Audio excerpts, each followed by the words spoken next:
आज के इस वीडियो में हम चल रहे हैं दिल्ली से तकरीबन 200 किलोमीटर दूर एक ऐसी जगह जहां माना जाता है कि यहां के कण-कण में भगवान श्री कृष्ण का वास है। ऐसी जगह जहां श्री कृष्ण का बचपन भी था और जहां आज भी उनके बाल लीलाओं के निशान मौजूद हैं। तो चलिए चलते हैं भगवान श्री कृष्ण के माता पिता के गांव गोकुल में और जानते हैं कहाँ है ये गांव, इस गांव तक कैसे पहुंचे और यहाँ घूमने में क्या खर्च आने वाला है। ऐसे सभी सवालों के जवाब आपको मिलेंगे इस वीडियो में, तो वीडियो में लास्ट तक बने रहिए। और अगर आप इस चैनल पर नए हैं तो चैनल मन घुमक्कड़ को प्लीज़ सब्सक्राइब करें। वीडियो अच्छी लगे तो लाइक और कमेंट करना ना भूलें। गोकुल उत्तर प्रदेश के मथुरा शहर से तकरीबन 15 किलोमीटर दूर बसा एक गांव है, जहां जाने के लिए मैं सबसे पहले नई दिल्ली से ट्रेन लेकर मथुरा पहुंचा। मथुरा जंक्शन से बाहर निकलकर ऑटो लेकर होटल पहुंचा और होटल में सामान रखकर उसी ऑटो को अकेले ही 200 रुपये में रिजर्व कर निकल गया नंद यशोदा के गांव गोकुल देखने। मथुरा से गोकुल की ओर जाने वक्त बीच में एक पुल आता है जिसके नीचे बहती है यमुना नदी। इसी नदी के एक और है भगवान श्री कृष्ण की जन्मभूमि मथुरा और दूसरी तरफ है गोकुल, जहां भगवान का बचपन बीता। इस पुल को पार करते ही कुछ ही दूर चलने के बाद गोकुल शुरू हो जाता है। अब मुझे यहाँ एक ऐसे आदमी की तलाश थी जो कुछ समय साथ रहकर यहाँ के जगहों के बारे में मुझे बता दे। तभी एक ऑफिस नुमा एक कमरे से एक व्यक्ति बाहर निकल कर आए, जिनके माथे पर लंबा सा लाल रंग का टीका और काले रंग का गमछा ओढ़े हुए थे। नाम पूछने पर प्रदीप शर्मा बताया और घुमाने को तैयार हो गए। घुमाने का क्या लोगे के जवाब में उन्होंने बताया, जो आपको सही लगे दे देना। प्रदीप जी ने इस यात्रा की शुरुआत करवाई कदम के पेड़ के दर्शन करवाकर, जहां भगवान कृष्ण बंसी बजाया करते थे। बाद में यहाँ के लोग इस पर चुन्नी बांधकर अपनी मन्नत मांगते हैं। इसके बाद गलियों से होते हुए आगे बढ़ने पर बंसीवट पहुंचे। बंसीवट ये वही जगह है जहां कृष्ण घूमते रहते थे। यहाँ का जिक्र सूरदास के पद में भी मिलता है, 4 पहर बंसीवट भटको सांझ परे घर आयो। यहीं चंद्रावली का मंदिर भी है। चंद्रावली राधा की सबसे प्रिय सहेलियों में से एक थी। यहाँ मूर्ति के सामने गीली मिट्टी थी और प्रदीप जी के कहने पर मैंने भी यहाँ की मिट्टी को माथे से लगाया।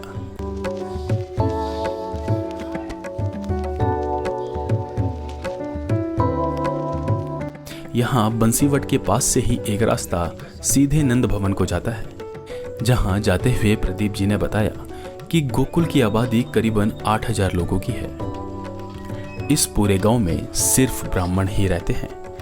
यहाँ किसी घर और होटल में प्याज और लहसुन का इस्तेमाल नहीं किया जाता। साथ ही साथ हर घर में कम से कम एक गाय तो जरूर पाली जाती है। पतली पतली सी गलियों से होते हुए ब्रिज भाषा में बात करते लोगों की बोली कानों को एक अलग ही सुख दे रही थी। यहाँ हर गली के कुछ नाम हैं, जैसे दान गली, रंगीली गली, माखन चोर गली।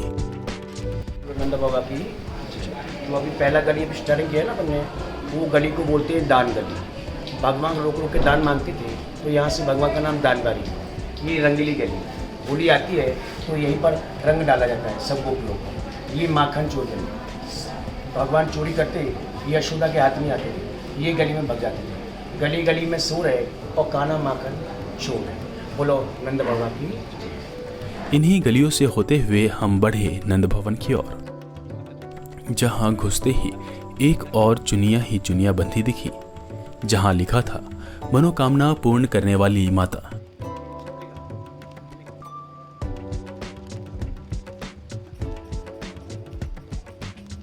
मुख्य भवन में घुसते ही एक पल को मैं सोच में पड़ गया कि यहाँ पैर कैसे रखूं, क्योंकि यहाँ की दीवारों के साथ साथ फर्श पर भी दान करने वालों के नाम का मार्बल लगा हुआ था। कुछ और दरवाजों को पार करने के बाद वो जगह आई जहाँ माता यशोदा कृष्ण को झूले में झूला झुलाती थी। प्रदीप जी ने इस मंदिर के बारे में एक काफी इंटरेस्टिंग बात बताई। यहाँ मूर्ति के दर्शन करने के लिए कोई भी सीधे चलकर नहीं जाता है। यहाँ बच्चों की तरह घुटने के बल या जमीन पर घसीटते हुए ही जाना होता है। यहाँ फोटोग्राफी अलाउड नहीं है, लेकिन मेरे रिक्वेस्ट करने पर मूर्ति को छोड़कर एक छोटी सी वीडियो बनाने की परमिशन सेवादार ने दे दी।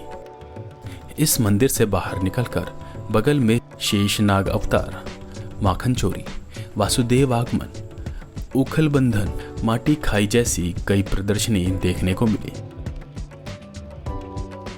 इसके बाद इन्हीं गलियों से होते हुए अब हम पहुंचे यमुना घाट। प्रदीप जी ने बताया कि ऐसा माना जाता है कि इसी रास्ते वासुदेव बाबा मथुरा से श्री कृष्ण को लेकर गोकुल आए थे और यहीं नंद जशोदा भवन में कृष्ण को छोड़कर गए थे। इस चिलचिलाती गर्मी में यहाँ का जो नज़ारा देखने को मिला, उससे सारी थकान कुछ देर के लिए दूर हो गई। यहाँ आप चाहें तो बोटिंग भी कर सकते हैं। इसके बाद हम गए श्री बलराम रेवती भवन, जहां ये पत्थर से बना ये भवन देखते ही बन रहा था। अंदर में दोनों और झंडों के बीच मुख्य मूर्ति थी, जहां पुजारी जजमानों का संकल्प करा रहे थे। यहाँ गोकुल में खाने पीने की काफ़ी दुकानें हैं। यहाँ का पराठा सब्जी काफ़ी फेमस है, साथ ही साथ दूध, दही, रबड़ी भी काफ़ी रीजनेबल रेट पर मिल रहे थे। पूरे गोकुल में हर कोई नंद बाबा की जय जरूर बोलता है, साथ ही हंसने को भी जरूर बोलता है। अब हम यहाँ से करीबन 4 किलोमीटर आगे चले रमन रेती की ओर। रमन रेती की ओर जाने का रास्ता काफ़ी अच्छा है। दोनों ओर पेड़ होने से यहाँ का व्यू ऐसे लगता है जैसे इन पेड़ों के बीच से जा रहे हैं। रमन रेती से कुछ दूर पहले ही संत रसखान की समाधि है, जहाँ जाने के लिए ऑटो को रोड पर ही पार्क कर अंदर पैदल चलना पड़ा। कुछ दूर चलने पर सामने दिखा रसखान समाधि स्थल। रसखान कृष्ण भक्त मुस्लिम कवि थे। कृष्ण भक्त और रीतिकालीन रीति मुक्त कवियों में रसखान का काफी महत्वपूर्ण स्थान है। इनके काव्य में भक्ति और श्रृंगार रस दोनों मिलते हैं। यहाँ से अब हम चले रमन रेती की ओर। लगभग 500 मीटर चलने के बाद ही हम रमन रेती पहुँच गए, लेकिन यहाँ आते आते 12:05 हो गए थे और 12 बजे ही ये जगह अंदर जाने वालों के लिए बंद हो जाती है। यहाँ रमन बिहारी जी का मंदिर है, साथ ही साथ कुछ कुटिया है। कहा जाता है कि यही अंदर में वो जगह है जहाँ भगवान कृष्ण ने ग्वाल वालों के साथ रज में लोटपोट हुए हैं, इसलिए यहाँ जाने वाले लोग भी मिट्टी में लोट लगाते हैं। यहाँ अंदर तो नहीं जा सका, जिसका मलाल है, लेकिन रोड के दूसरी ओर हिरन पार्क में एक साथ इतने हिरन देखकर ये मलाल थोड़ा कम हो गया। यहाँ आने की मेहनत पूरी तरह से बेकार नहीं हुई। हिरन को दाना खिलाकर जो खुशी मिली, उसे शब्दों में क्या ही कहा जाए। ये मेरे लिए पहला मौका था जब मैं हिरन को अपने हाथ से कुछ खिला रहा था, और ये काफी सुखद अनुभव भी था। अब अगर बजट की बात करूं तो गोकुल काफी सस्ती जगह है।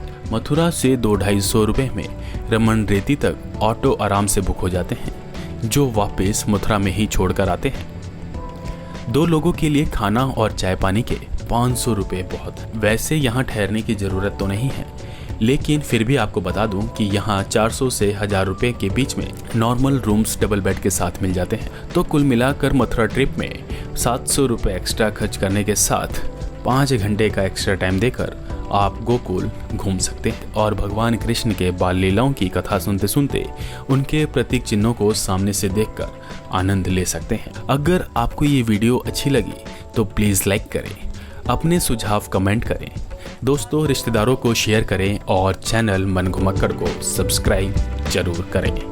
धन्यवाद।